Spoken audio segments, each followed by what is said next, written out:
السلام علیکم ورحمۃ اللہ تعالی وبرکاتہ۔ نحمده ونصلي ونسلم على رسوله الكريم وآله وصحبه الكرام أجمعين ومن تبعهم بإحسان إلى يوم الدين، أما بعد، فأعوذ بالله من الشيطان الرجيم، بسم الله الرحمن الرحيم۔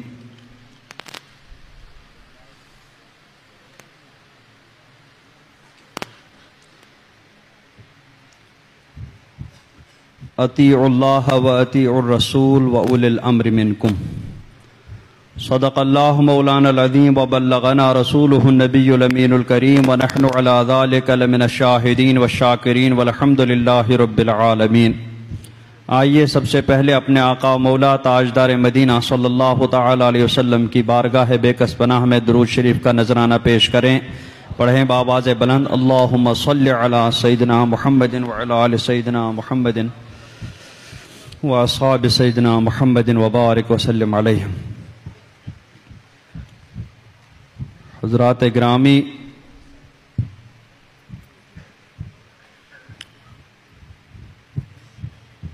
سرکار دو عالم صلی اللہ تعالی علیہ وسلم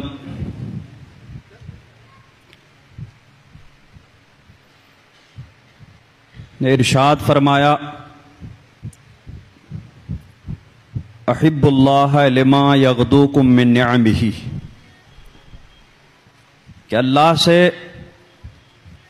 محبت کرو کیونکہ وہ ہر لمحہ تمہیں نعمتیں عطا فرماتا رہتا ہے۔ وَأَحِبُّونِي بِحُبِّ اللَّهِ،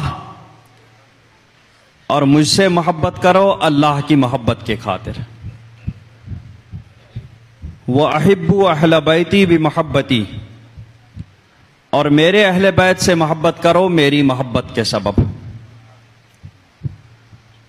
تو سرکار صلی اللہ تعالی علیہ وسلم نے اللہ رب العزت سے محبت کا حکم دیا، اپنی ذات گرامی سے محبت کا حکم دیا، اور اپنے اہل بیت اطہار سے محبت کا حکم فرمایا۔ صحابہ کرام رضوان اللہ تعالی علیہم اجمعین نے سرکار کے اس ارشاد پر بھرپور عمل فرمایا، اور ایسی محبت کی کہ سولی کے تخت پر چڑھائے جاتے وقت بھی جب ان سے پوچھا جاتا تھا کہ کیا تم یہ پسند کرتے ہو کہ تم لوگوں کی جگہ اس وقت تمہارے محبوب محمد صلی اللہ علیہ وسلم کو لٹکایا جائے اور تم اپنے گھر پر اپنے اہل و عیال کے درمیان بیٹھے ہوں؟ تو وہ جواب دیا کرتے تھے کہ ہم تو یہ بھی نہیں چاہتے ہیں کہ سرکار اپنے گھر پہ تشریف فرما ہو اور وہاں ان کے پائے مبارک میں ایک کانٹا بھی چبھ جائے۔ تو ان کی اس محبت کو دیکھ کر کے حضرت ابو سفیان، جو اس وقت ایمان کی حالت میں نہیں تھے، انہوں نے برجستہ کہا کہ ما رأیت احدا یحب احدا کحب اصحاب محمد محمدا، کہ میں نے کسی کو کسی سے اتنی محبت کرتے ہوئے نہیں دیکھا جتنی محبت میں نے محمد عربی صلی اللہ علیہ وسلم کے اصحاب کو ان کے ساتھ محبت کرتے ہوئے دیکھا۔ تو صحابہ کرام رضوان اللہ تعالی علیہم اجمعین سرکار سے بہت محبت کرتے تھے، اللہ سے بہت محبت کرتے تھے، سرکار سے بہت محبت کرتے تھے، اور محبت کا تقاضا یہ ہے کہ محبوب کی اطاعت بھی کی جائے۔ قرآن پاک میں ارشاد ہوا، قُلْ إِن كُنتُمْ تُحِبُّونَ اللَّهَ فَاتَّبِعُونِي، کہ اگر تم اللہ سے محبت کرتے ہو تو میری اتباع کرو، میری پیروی کرو۔ حضرت امام شافعی رضی اللہ تعالی عنہ کی جانب کچھ اشعار منسوب ہیں، فرماتے ہیں تعصل الہ وانت، کہ تم اللہ تبارک و تعالی سے محبت کا اظہار کرتے ہو اور پھر اس کی نافرمانی بھی کرتے ہو۔ ھذا محال فی القیاس بدیع، یہ بات عقلاً ناممکن ہے اور انوکھی بات ہے کہ تم اس کی محبت کا اظہار بھی کر رہے ہو اور پھر اس کی نافرمانی بھی کر رہے ہو. لو کان حبک صادقا لاطعتہ، اگر تمہاری یہ محبت سچی ہے تو تم ضرور اپنی محبوب کی اطاعت بھی کرو گے. کیوں؟ اس لیے کہ ان المحب لمن یحب مطیع، کیونکہ محب جس سے محبت کرتا ہے اس کا فرما بردار بھی ہوتا ہے، اس کی اطاعت بھی کرتا ہے، اس کی بات بھی سنتا ہے اور اس پر عمل بھی کرتا ہے. تو صحابہ کرام رضوان اللہ تعالی علیہم اجمعین نے اللہ سے محبت کی، سرکار سے محبت کی اور سچی محبت کی، اور اس کا جیتا جاگتا ثبوت یہ تھا کہ اللہ اور رسول کے ہر ارشاد پر عمل کیا کرتے تھے، ہر حکم پر عمل کیا کرتے تھے، فرما برداری لاجواب کرتے تھے. اور صحابہ کرام رضوان اللہ تعالی علیہم اجمعین اللہ اور رسول کے ارشادات پر عمل ایسا کرتے تھے کہ اس میں کسی کا بھی پاس و لحاظ نہیں کیا جاتا تھا، کیونکہ اس محبت کی بنیاد ایمان پر تھی. تو وہ صرف ایمانی رشتے کو ہی ہر رشتے پر ترجیح دیتے تھے. اگر سامنے والے کے ساتھ ایمان ہوتا تھا تو وہی اس کو بھائی سمجھتے تھے، اگر ایمان نہیں ہوتا تھا تو وہ کوئی بھی ہوتا تھا لیکن اس کو بھائی ماننے کے لیے تیار نہیں ہوا کرتے تھے. اور اللہ اور رسول کی فرما برداری ہی میں وہ اللہ اور رسول کی بارگاہ میں ادنا گستاخی بھی برداشت نہیں کرتے تھے. سرکار کے زمانے میں ہی صحابہ کرام رضوان اللہ تعالی علیہم اجمعین نے جس کو بھی سرکار کی بارگاہ میں ادنا بے ادبی کرتے ہوئے دیکھا، جس کو بھی سرکار کی بارگاہ میں ادنا گستاخی کرتے ہوئے دیکھا، اس کو زندہ نہیں چھوڑا، وہیں سر قلم کر دیا کرتے تھے. ایک یہودی اور ایک منافق میں جھگڑا ہوا. یہودی کو پتا تھا کہ سرکار کے پاس فیصلہ حق ہو گیا، اور یہودی جو علماء ہیں وہ رشوت لے کر کے کسی کے بھی حق میں فیصلہ کر دیتے ہیں، اور حق پر اس وقت اس معاملے میں یہودی تھا. یہودی اس منافق کو سرکار کی بارگاہ میں لے گیا. منافق چاہ رہا تھا کہ نہیں، یہودی عالم کے پاس جائیں، وہیں جا کر کے فیصلہ کرائیں، لیکن یہودی نے کہا کہ نہیں، سرکار کے پاس جا کر ہی فیصلہ کرنا ہے. وہاں پہنچے، سرکار نے یہودی کے حق میں فیصلہ کر دیا، لیکن منافق اس فیصلے پر عمل کرنے کے لیے تیار نہیں ہوا، اور اس نے سوچا کہ فاروق اعظم کفار کے بارے میں بہت سخت ہیں، چلو انہی کے پاس فیصلہ کریں، وہ تو ان کی پہلی فرصت میں گردن اڑا دے گا. تو منافق نے یہودی سے کہا چلو فاروق اعظم کی بارگاہ میں. یہودی نے کہا کہ بھئی سرکار کی بارگاہ میں فیصلہ ہو چکا ہے، اب فاروق اعظم کی بارگاہ میں کیوں لے جائیں؟ لیکن منافق نے کہا کہ نہیں، چلو وہیں فیصلہ کر لیتے ہیں. تو یہودی نے کہا ٹھیک ہے چلو. فاروق اعظم کے بارگاہ میں پہنچے تو فاروق اعظم رضی اللہ تعالیٰ عنہ سے یہودی نے کہا کہ اس کا فیصلہ تمہارے نبی نے کر لیا ہے اور میرے حق میں کر لیا ہے. فاروق اعظم نے اس منافق سے پوچھا کہ کیا ایسی بات ہے؟ اس نے کہا ہاں، سرکار نے اس کا فیصلہ کیا. تو فاروق اعظم نے کہا ٹھیک ہے، میں بھی فیصلہ کر لیتا ہوں. ابھی اندر گئے، تلوار لی، بغیر کچھ پوچھے پاچھے اس منافق کی گردن وہیں پہ اڑا دی. وہ صرف اس لیے کہ اس منافق نے سرکار کے فیصلے پر رضامندی ظاہر نہیں کی، وہ سرکار کے فیصلے سے راضی نہیں ہوا، اور فاروق اعظم نے اس کو بہت بڑا گستاخ سمجھ کر کے اس کی گردن اڑا دی.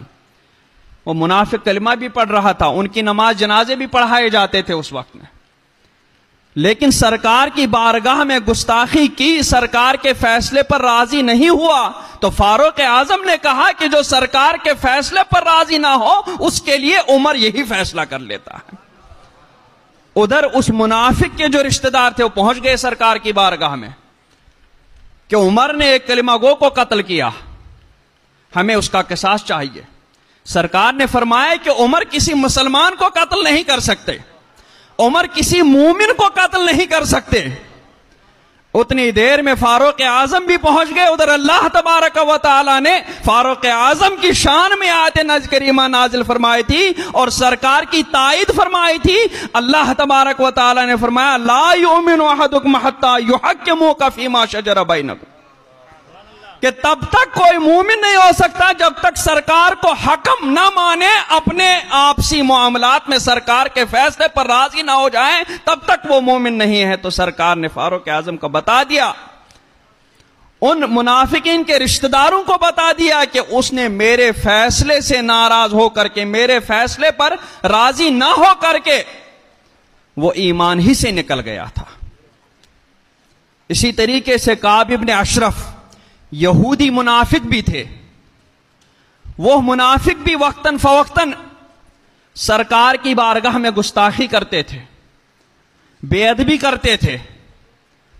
تو سرکار صلی اللہ علیہ وسلم کے صحابہ کرام نے چن چن کر کے ایک ایک کو قتل کر دیا تھا۔ تو گستاخان رسول کے ساتھ صحابہ کرام کا یہ طریقہ ہوتا تھا۔ ان گستاخوں سے اتحاد کرنے کا سوال ہی نہیں پیدا ہوتا تھا، کیونکہ سرکار کی بارگاہ میں گستاخی کر کے وہ ایمان ہی سے نکل چکے تھے۔ ان کے ساتھ صحابہ کرام کا یہ رویہ ہوتا تھا۔ یہ صحابہ کرام کی زندگی کی تصویر کا ایک رخ تھا، اور اس سے پتہ چلتا ہے کہ گستاخوں کے ساتھ کسی بھی بات پر کسی بھی صورت میں اتحاد نہیں کیا جا سکتا۔ اتحاد ایک ہونے کو کہتے ہیں۔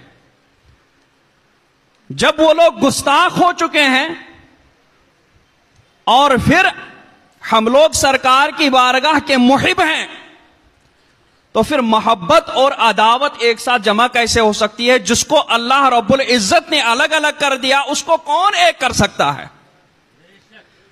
جس خبیث اور طیب کو اللہ تبارک و تعالی نے ممتاز کر دیا، الگ الگ کر دیا، اس خبیث اور طیب کو ایک کون کر سکتا ہے؟ وہ ہمیشہ الگ الگ ہی رہے گا۔ تو صحابہ کرام نے اپنے عمل سے بتا دیا کہ گستاخوں کے ساتھ کسی بھی صورت میں اتحاد ہو ہی نہیں سکتا ہے۔ گستاخوں کی سزا وہی ہے جو صحابہ کرام نے ان کو دی ہے۔ یہ ان کی زندگی کی تصویر کا ایک رخ تھا۔ اب اتحاد پہ آ جائیں، ان کی زندگی مبارک کی تصویر کا دوسرا رخ۔ حضرت خالد ابن ولید رضی اللہ تعالی عنہ کا واقعہ بہت لوگوں نے سنایا ہوگا، سن بھی لیا ہوگا۔ فیلڈ مارشل ایسے کہ آج تک دنیا میں ایسا فیلڈ مارشل پیدا ہی نہیں ہوا۔ حالت کفر میں بھی جب تھے اتنے بہادر تھے کہ غزوہ احد کا نقشہ انہوں نے پلٹ دیا تھا، لیکن جب حالت ایمان میں آئے پھر تو وہ ننگی تلوار اللہ کی تلوار بن گئے۔ سرکار نے اللہ کی تلوار فرما دیا، پھر کو کون ان کو نیام میں کر سکتا تھا؟ حضرت ابوبکر صدیق رضی اللہ تعالی عنہ کے زمانے میں بہت علاقے انہوں نے فتح فرمائے، پورے سپہ سالار اعظم بنا کر کے چلے گئے تھے، اور جہاں بھی جاتے تھے بس علاقے میں خبر ہوتی تھی کہ اس لشکر کے سپہ سالار خالد ابن ولید ہیں، تو وہاں خود ہی چھوڑ چھوڑ کر کے بھاگ جا کرتے تھے۔ کوئی سامنے مقابلے کے لیے کوئی تیار نہیں ہوتا تھا۔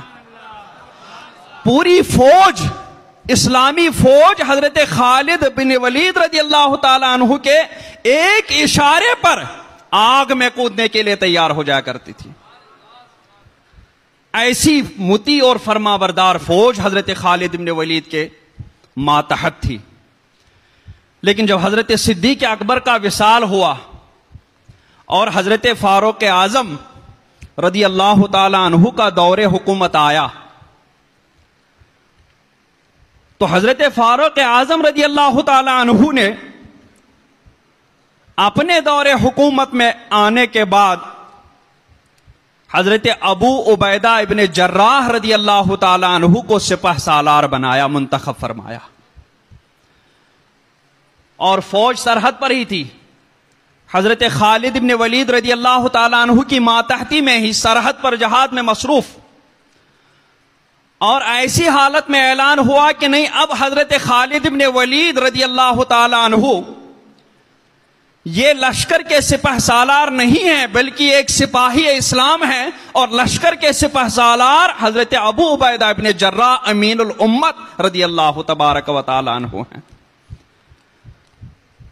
تو اگر حضرت خالد ابن ولید چاہتے، اتنی بڑی فوج ان کے ایک اشارے پر دشمنوں کا صفایا کر دیتی تھی، اگر چاہتے تو وہ بغاوت بھی کر سکتے تھے، بغاوت کھڑی کر سکتے تھے، وہ حضرت فاروق اعظم کے بالمقابل کھڑے ہو سکتے تھے، لیکن نہیں، انہوں نے مسلمانوں کو انتشار سے بچانے کے لیے، مسلمانوں میں اتحاد قائم رکھنے کے لیے، انہوں نے سپہ سالار اعظم سے ایک عام سپاہی بننا برداشت کر لیا، گوارا کر لیا، اور کسی قسم کی بھی بات زبان سے، حرف شکایت زبان سے نہیں نکالا۔ تو فوج ویسی کی ویسی متحد رہی۔ یہ ذہن میں رکھیں، اس پر میں تبصرہ اس کے بعد کر لوں۔ حضرت امام حسن مجتبی رضی اللہ تبارک و تعالی عنہ، جن کو سرکار نے پہلے ہی بشارت دی تھی کہ مسلمانوں کے بہت دو بڑی جماعتوں کے درمیان صلح فرمائیں گے،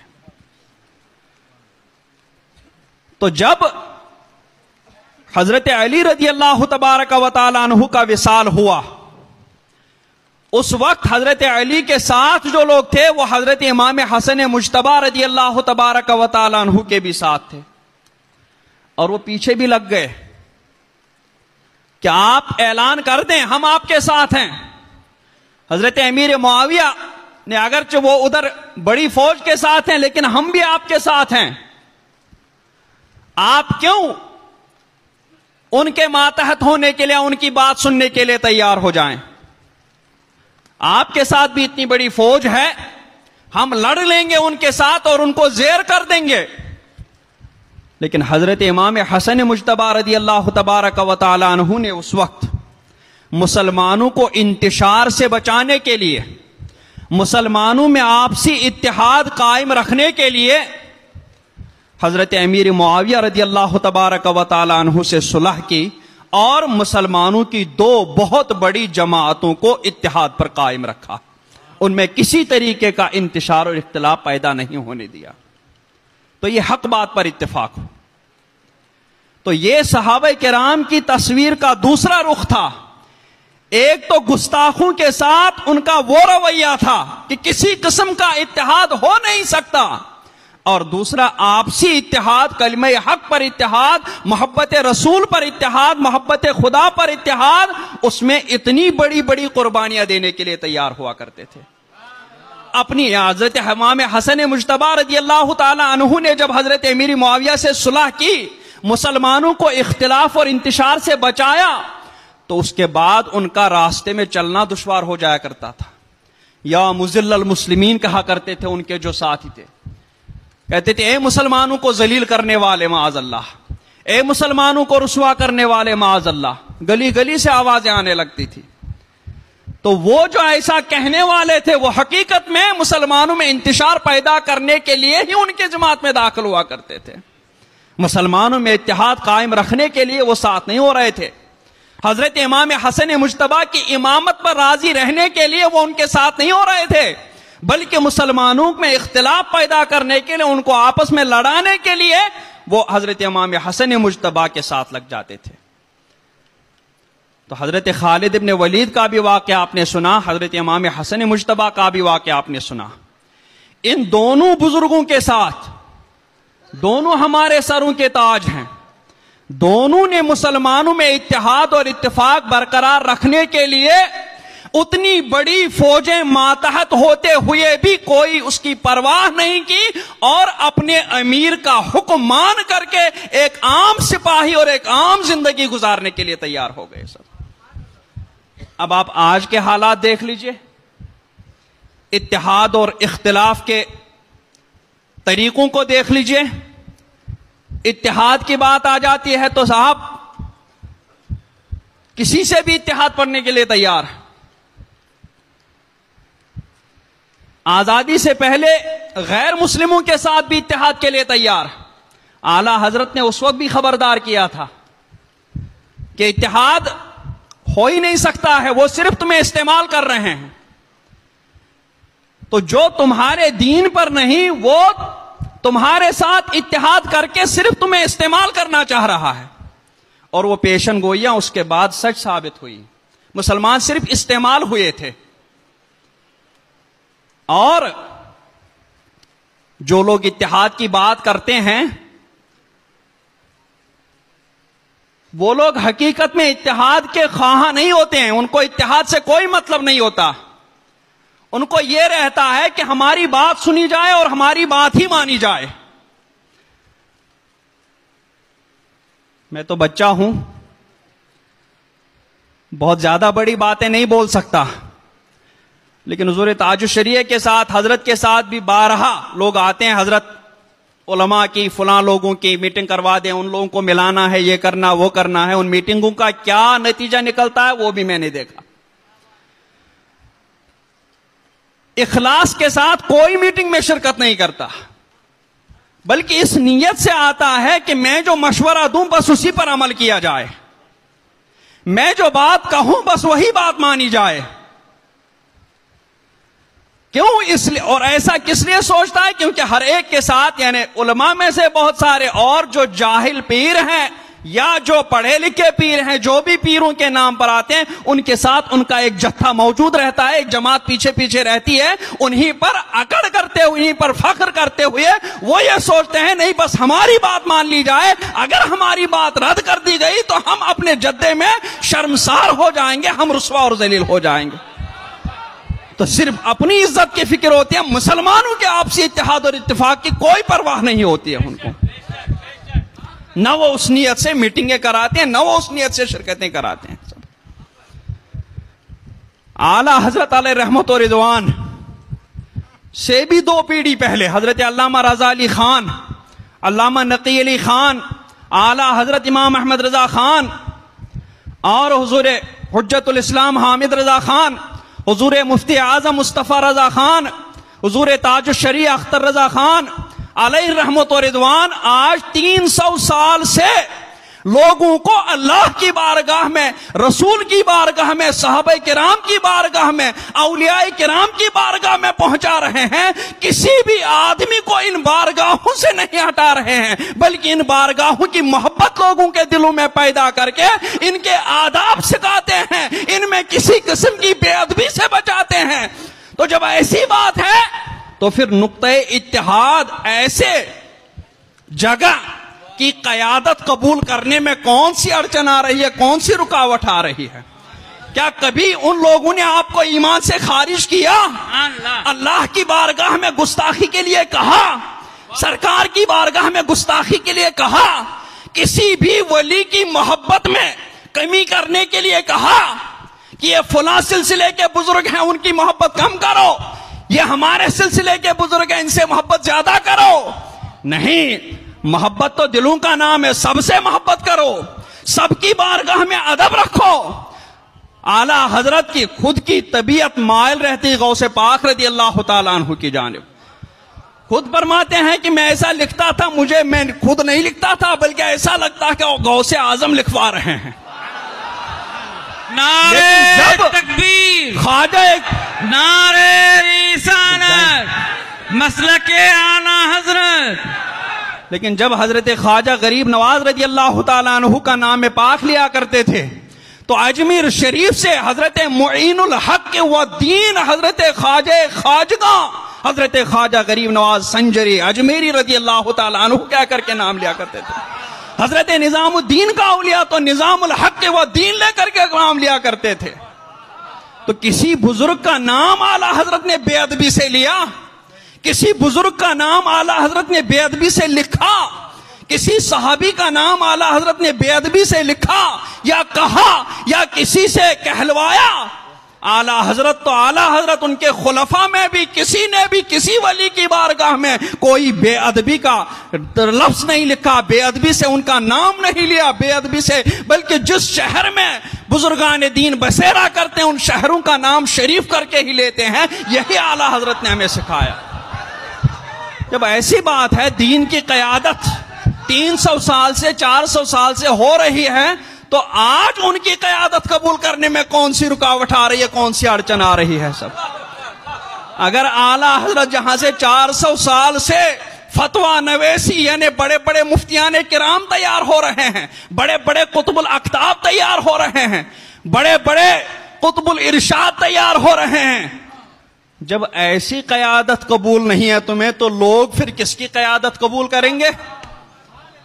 جب ساری دنیا میں اعلی حضرت کی بات ماننے کے لیے تیار، ساری دنیا میں فتح و رضویہ کے حکم پر عمل کرنے کے لیے تیار، ساری دنیا میں اعلی حضرت کی نعتیں پڑھنے پر تیار، لیکن بس اعلی حضرت کے سب کچھ ہمیں تسلیم اور منظور ہے، لیکن صاحب آج ہم قیادت کسی اور کو سونپیں۔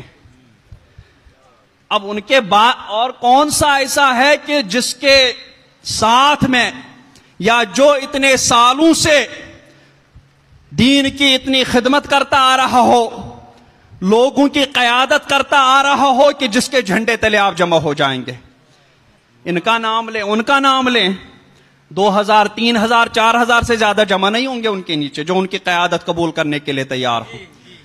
اگر آپ چناؤ بھی کریں گے، اس میں بھی سب سے زیادہ لوگ جس طرف آپ کو مائل نظر آئیں گے وہ اعلی حضرت امام احمد رضا خان کے شہر بریلی ہی کی طرف مائل نظر آئیں گے سب، کیونکہ وہیں سے تمام بزرگوں کے بارگاہوں کا ادب سکھایا گیا، تمام بزرگوں کی بارگاہوں کی محبت سکھائی گئی ہے سب۔ تو سارے بزرگان دین جہاں ہوں، سارے اولیاء کرام جہاں ہوں، کیوں نہ وہیں کی بات مانی جائے، وہیں کی قیادت قبول کی جائے اور ساری بارگاہوں سے فیضان حاصل کر لیا جائے۔ کیونکہ دوسری خانقاہوں میں آپ لوگوں نے بھی دیکھا ہوگا کہ اپنی خانقاہ کی واہ واہی تو ہوتی ہے، لیکن دوسرے بزرگوں کی خانقاہ، دوسرے سلسلے کے بزرگوں کی بے ادبی بھی ہو جاتی ہے سب۔ تو یہ حسد یہی نہیں ہونے دیتا۔ یہودیوں کی قرآن پاک میں جتنی تفصیل سے اللہ نے ذکر فرمایا اتنی کسی اور امت کے بارے میں ذکر نہیں فرمایا۔ منافق کیسے پیدا ہوئے تھے، یہودی کیسے ایمان نہیں لا رہے تھے، تب تک تو سرکار کا نام پاک لے کر کے سرکار کی برکت سے، سرکار کے وسیلے سے فتح و نصرت کی دعائیں مانگتے تھے اور فتح و نصرت حاصل بھی کرتے تھے۔ فلما جاءہم ما عرفوا کفروا بہ، لیکن جب سرکار تشریف لائے بنفس نفیس تو سرکار کے ساتھ کفر کیا، ایمان نہیں لایا۔ کیوں؟ اس لیے کہ یہودیوں کے ساتھ بھی جتھے رہتے تھے، ان کے جو بڑے بڑے علماء تھے ان علماء کے ساتھ بھی ایک ایک جماعت عوام کی رہتی تھی جو ان کو نذرانے دیتی تھی، جو ان کو اپنی کھیتی باڑی سے حصہ دیتی تھی سال بھر کے بعد، جو ان کو اپنے مویشیوں سے حصہ دیتی تھی۔ ان کو یہی خطرہ تھا کہ اگر ہم نے محمد عربی کی قیادت قبول کر لی تو ہمارا نذرانہ ختم ہو جائے گا، ہمارے یہ لوگ بھی سرکار کی قیادت قبول کر کے سرکار کی غلامی میں آ جائیں گے، پھر ہم کیا کریں گے؟ ہم تو سردار سے نیچے اتر جائیں گے۔ اپنی سرداری کا خیال رکھ کر کے، اپنے لوگوں کے فوقیت کا خیال رکھ کر کے ان لوگوں نے سرکار پر ایمان نہیں لایا، سرکار کی قیادت قبول نہیں کی۔ اور حسد، عبداللہ ابن ابی، اس کا بھی یہی چکر تھا، اس کو تو سردار بنایا جا چکا تھا، لیکن جب سرکار تشریف لائے سب لوگوں نے سرکار کی غلامی اختیار کی، سرکار کے غلام بن گئے، تو عبداللہ ابن ابی کو بھی اپنی رسوائی محسوس ہوئی کہ میں تو سردار بنتے بنتے رہ گیا، تو وہیں سے اس کی دشمنی ختم ہوئی۔ ایک خالد ابن ولید تھے جنہوں نے اپنی سرداری تیاگ دی تھی اسلام میں، اتحاد اور اتفاق کو قائم رکھنے کے لیے، اور ایک یہ لوگ تھے صرف اپنے چند لوگوں میں اپنی سرداری برقرار رکھنے کے لیے وہ ایمان سے ہاتھ دھو بیٹھے، وہ ایمان قبول نہیں کیے۔ تو اتحاد اور اتفاق تب ہوگا ممکن جب آپ کسی ایک شخصیت پر پہلے متفق ہو جائیں اور اپنے دلوں سے یہ بغض اور حسد نکال پھینکیں، تب جا کر کے اتحاد اور اتفاق کی بات کر لے۔ تبھی آپ حقیقت میں مسلمانوں کو اختلاف سے بچانا چاہتے ہیں، ورنہ اسٹیجوں پر، اخباروں میں، سوشل میڈیا میں بڑی بڑی باتیں کہہ دیتے ہیں لوگ۔ اتحاد کرنے کی ضرورت ہے، اتفاق کرنے کی ضرورت ہے۔ اتحاد کرو، ویسا اتحاد جیسا صحابہ کرام نے آپس میں کیا تھا کہ اپنی سرداریاں سب تیاگ کر کے لوگوں کی ملامتیں برداشت کی، لوگوں کی ایذائیں برداشت کی، لیکن ان سب چیزوں کی پرواہ نہ کر کے مسلمانوں کو اتحاد اور اتفاق سے رکھا، انتشار و اختلاف سے بچایا۔ اور آج تک یہ تجربہ بھی ہے۔ وہ پہلے کا زمانہ تو تھا ہی، آزادی سے پہلے کا زمانہ، بعد میں بھی جگہ جگہ دیکھا۔ چونکہ تعداد تو سنیوں کی زیادہ ہے، اگر عقیدے سب کے ایک ساتھ رکھے جائیں کہ یہ غیر مقلدین کا عقیدہ ہے، یہ سنیوں کا عقیدہ ہے، یہ دیوبندیوں کا عقیدہ ہے، سارے عقیدے ایک ساتھ رکھے جائیں، پھر عوام کو کہا جائے بھائی تم اس میں سے کن کو چن لو گے، تو یقین سے اس بات میں کہہ سکتا ہوں کہ اس میں سنیوں کے عقیدوں کو ہی چن لیں گے، کیونکہ اتنے صاف و شفاف ہے کہ قرآن و حدیث سے سر منہ بھی ادھر ادھر نہیں ہے سب۔ تو اب تجربہ یہی بتا رہا ہے کہ آج تک سنیوں کے ساتھ جو بھی اتحاد و اتفاق کے نام پر کیا گیا تو صرف سنیوں کو استعمال کرنے کے لیے کیا گیا، اور پھر جو ہی وہ رتبہ ملا، جس رتبے کو حاصل کرنے کے لیے، جس پوزیشن کو حاصل کرنے کے لیے لوگوں کو بھڑکایا چلو اتحاد و اتفاق کے ساتھ آگے بڑھے، جب وہ پوزیشن حاصل ہوئی تو سنیوں کو خدا حافظ، سنیوں کو کنارہ، کوئی عہدہ نہیں، کوئی کسی قسم کا وہ نہیں سب۔ ایک تو یہ ہے کہ ان کے ساتھ کوئی اتحاد ہوگا بھی نہیں، اور اگر جاہلوں کے طور پر کیا بھی گیا، کچھ مصلحت پسندوں کے طور پر کیا بھی گیا، تو ان کا بھی نتیجہ یہ ہوا کہ اگر اتحاد و اتفاق سے مسجد بنائی گئی تو صاحب وہ بھی ان کے قبضے میں چلی گئی، اتحاد اور اتفاق سے مدرسہ بنا گیا وہ بھی ان کے اتفاق میں چلے گئی، اتحاد اور اتفاق سے اگر بورڈ بنایا گیا، مسلم پرسنل لا بورڈ، وہ بورڈ بھی آخرکار انہی کے ہاتھوں میں چلا گیا سب۔ تو یہ اتحاد اور اتفاق کرنے والے، اور ان میں سے کوئی اتحاد اور اتفاق کی بات نہیں کرتا ہے، کریں گے تو اپنے ہی کرتے ہیں۔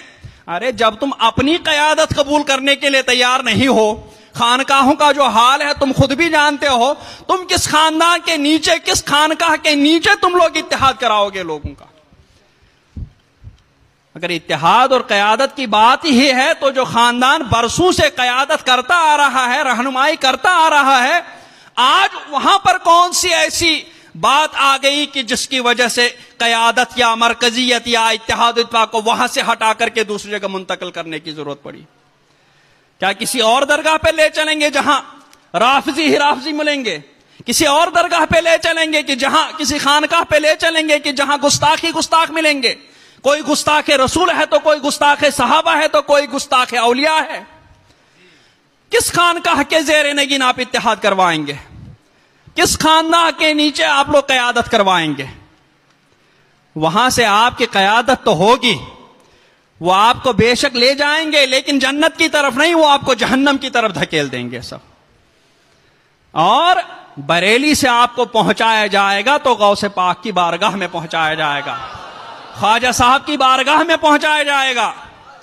نمبر شماری کرو گے تو خواجہ صاحب کے عرس میں سب سے زیادہ تعداد بھی بریلی شریف ہی کے لوگوں کی مل جائے گی سر۔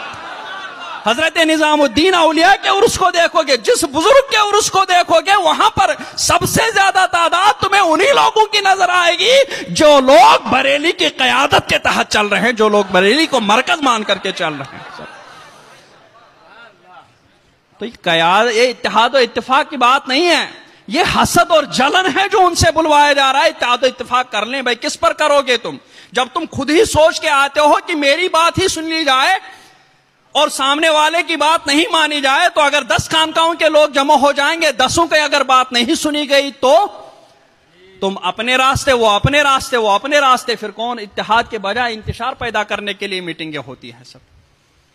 سرکار نے فرمایا قیامت کی نشانی ہے کہ ہر شخص اپنی رائے کو ہی پسند کرے گا، اپنی رائے کو ہی مانے گا، خود پسند ہوگا، اور ہوتا بھی یہی ہے کہ ہر شخص اپنی ہی رائے کو لوگوں کے لیے نفع بخش سمجھتا ہے، اپنی ہی رائے کو لوگوں کے لیے فائدے مند سمجھ رہا ہے، اور پھر اگر وہ نہیں مانی گئی تو پھر اپنی عزت کا خیال رکھتے ہوئے وہ ان لوگوں کے ساتھ نظر نہیں آتا ہے پھر دوبارہ کسی میٹنگ میں، بلکہ اپنا جتھا لے کر کے وہ الگ ہی اینٹ بنا رہا ہوتا ہے سب۔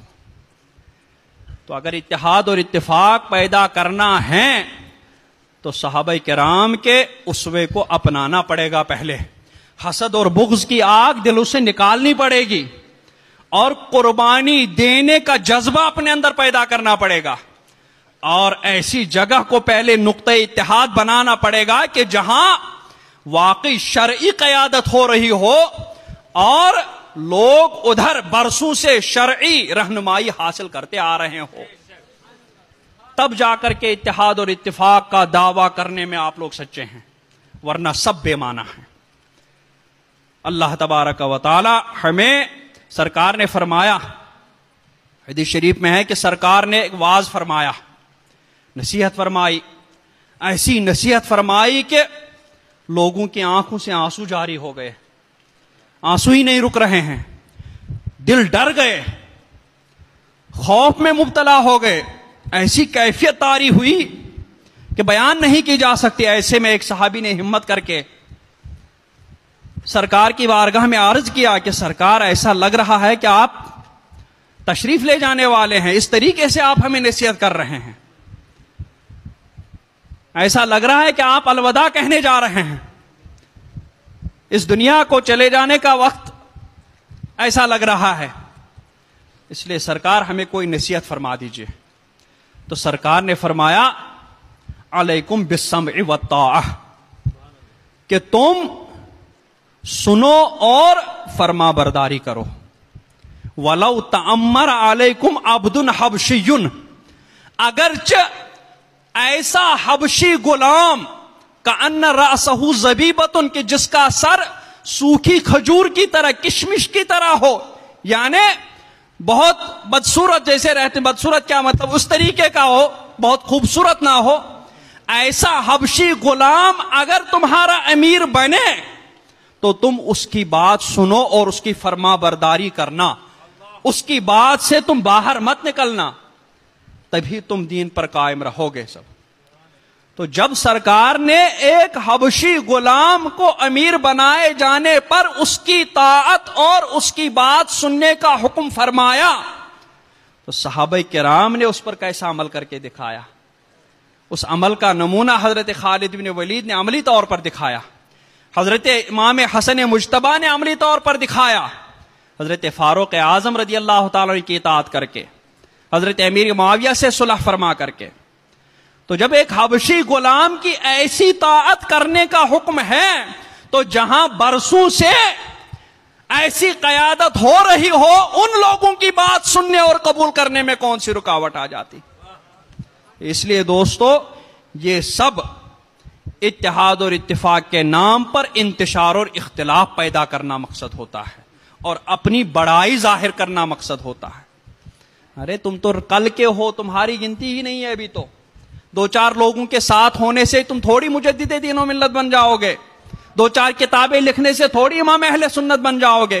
آج کل تو نیٹ پر بیٹھو، 2 منٹ میں 1000 2000 10,000 صفحے کی کتاب تیار ہو جائے گی، بس کاپی پیسٹ کرنا ہے، ادھر کتاب تیار۔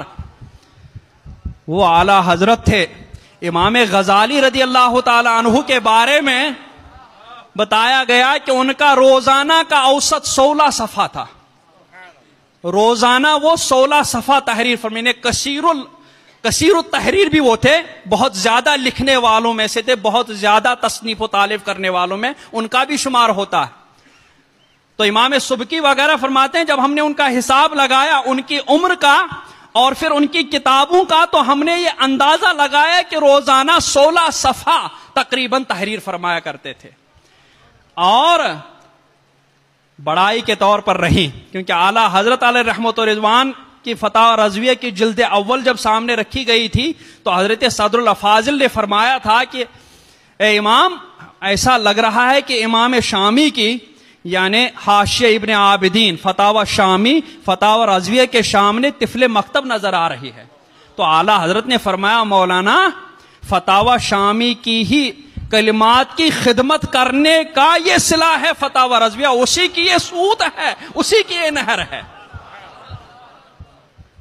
تو امام غزالی کی ہی تعلیمات کا سرا وہ ہے جہاں اعلیٰ حضرت کی تعلیمات ملتی ہیں. تو امام غزالی کے بارے میں ایسا لکھا، اور اعلیٰ حضرت علیہ رحمت و رضوان کی عمر شریف کا حساب لگا کر کے بزرگوں نے جب ایک اندازہ لگایا کہ اعلیٰ حضرت کتنا تحریر فرمایا کرتے ہوں گے، اعلیٰ حضرت کی کتابوں کا اندازہ لگا کر کے اور پھر عمر شریف کا اندازہ لگا کر کے دن نکالے اور پھر صفحات گنے، تو اوسط جو ان لوگوں نے بیان فرمایا کہ اعلیٰ حضرت ایک دن میں تقریباً 64 صفحات تحریر فرمایا کرتے تھے کم و بیش. تو وہ اعلیٰ حضرت جن کے، اور اعلیٰ حضرت فرماتے تھے کہ میں تو ایسا لگتا تھا کہ غوث اعظم فرما رہے ہیں اور میں لکھتا جا رہا ہوں. حضور تاج الشریعہ سے بھی میں نے سنا، فرماتے تھے کہ اعلیٰ حضرت کی کتابوں کو دیکھ کر ایسا ہی لگتا ہے کہ غوث اعظم ہی کی املا کی ہوئی کتابیں سب.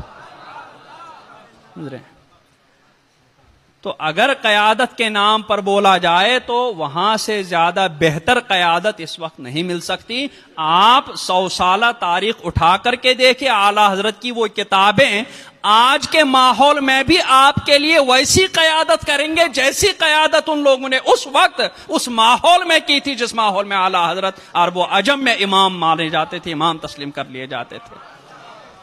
وہ کتابیں، ان کتابوں کی تشریحات آج بھی ہمیں وہی سکھا رہی ہیں، آج بھی ہماری قیادت اور رہنمائی کر رہی ہیں سب. تو ہم ایسی ہی قیادت تسلیم کریں، تبھی جا کر کے ہمارا بھلا ہو جائے گا. بقول تاج الشریعہ سنی اتحاد پیدا کرو. ایک اور بات میں بتا دوں، یہودیوں کے بارے میں بتایا گیا ضربت علیہم الذلۃ والمسکنہ، کہ ان پر ذلت اور رسوائی مسلط کر دی گئی. اور ہم دیکھتے ہیں کہ یہودی قابض ہیں. تو بزرگوں نے فرمایا کہ عام یہودیوں کا وہی حال ہے، یہودیوں کی جو عوامی آبادی ہے ان کا وہی حال ہے کہ ان پر ذلت و رسوائی مسلط ہے. وہ بھیک منگے ہیں سب. بس یہ گنے چنے چند ہیں جنہوں نے کسی کو دھوکہ دے کر کے یا کچھ طرح اس پر قبضہ کر کے رکھ لیا ہے سب. تو اگر مجموعی تعداد دیکھی جائے تو یہودیوں پر ذلت و رسوائی چھائی ہوئی ہے، سوائے چند کے جو اس وقت چلا رہے ہیں. تو یہی حال، یا بلا تشبیہ کہہ لیں کہ تعداد کی کثرت سنیوں کی ہے، اور یہ بات بد مذہبوں کو معلوم ہے کہ ہم اگر جائیں گے تو چند ہی گنے چنے رہ جائیں گے ہم. اس لیے اتحاد و اتفاق کے نام پر یا کسی اور چیز کے نام پر، دین کے نام پر، محبت رسول کے نام پر، عشق رسول کے نام پر، تحفظ ناموں سے رسالت کے نام پر اگر سنیوں کو اپنے ساتھ لے جا کر کے آگے بڑھنا ہے تو ان چیزوں کو استعمال کر کے پھر سنیوں کو استعمال کر کے تم آگے بڑھ سکتے ہو اور پوزیشنیں حاصل کر سکتے ہو. سنیوں کے بغیر تم کچھ نہیں کر سکتے ہو، یہ وہ بھی جانتے ہیں. اس لیے وہ لوگ سنیوں سے اتحاد و اتفاق کی باتیں کرتے ہیں. اور پھر اس کے بعد عوام تو کلا نام ہے ہی ہے، پھر جب ان کا مطلب نکل آتا ہے تو پھر عوام خدا حافظ. تو اس لیے تم لوگ آپس میں اتحاد و اتفاق پیدا کر لو. ہماری اتنی تعداد ہے کہ کسی اور سے اتحاد اتفاق کرنے کی ضرورت ہی نہیں ہے ہمیں. اگر ہم صرف اپنا اتحاد کر لیں، اپنے حسد، بغض، عداوت سب چیزوں کو چھوڑ کر کے محبت رسول، عشق رسول، ادب رسول کے نام پر اتحاد اور اتفاق کر لیں تو پھر کوئی طاقت ہمیں روک نہیں سکتی ہے. ہماری تمام ڈیمانڈیں، ہماری تمام جو بھی کوتاہیاں کمی ہے سب دور کر سکتے ہیں اور اپنی بات ہم منوا سکتے ہیں. لیکن ہمیں بھی ان باتوں سے کوئی مطلب رہتا نہیں ہے، ہم بھی ان کے جال میں آ جاتے ہیں، اور ہمارے اچھے اچھے لوگ، اپنے آپ کو عقل مند سمجھنے والے لوگ جو سب سے بڑے بے عقل ہوتے ہیں، ان کے ساتھ لگ جاتے ہیں اور سوچتے ہیں کہ ان کے بغیر ہم کچھ نہیں کر پائیں گے، حالانکہ حقیقت یہ ہے کہ وہ لوگ ہمارے بغیر کچھ نہیں کر پائیں گے سب۔ لیکن الٹی سمجھ کو کیا کرے، سمجھ رہے ہیں کہ اگر ہم ان کے ساتھ نہیں چلے تو ہم لو ہو جائیں گے، ہم نیچے کی طرف چلے جائیں گے۔ نہیں، ایسا نہیں ہو سکتا۔ اللہ کی مدد جن کے ساتھ ہے وہی آگے بڑھیں گے، وہ چاہے کم ہو یا زیادہ ہو، وہاں کثرت اور قلت سے کوئی مطلب نہیں ہے، اللہ کی مدد سے مطلب ہے کہ اللہ کی مدد جدھر ہے وہی کامیابی ہے، وہی کامرانی ہے سر، اور وہ الحمدللہ ہم سنیوں کے ساتھ ہے سر۔ اللہ تبارک و تعالی ہمیں حقیقی اتحاد و اتفاق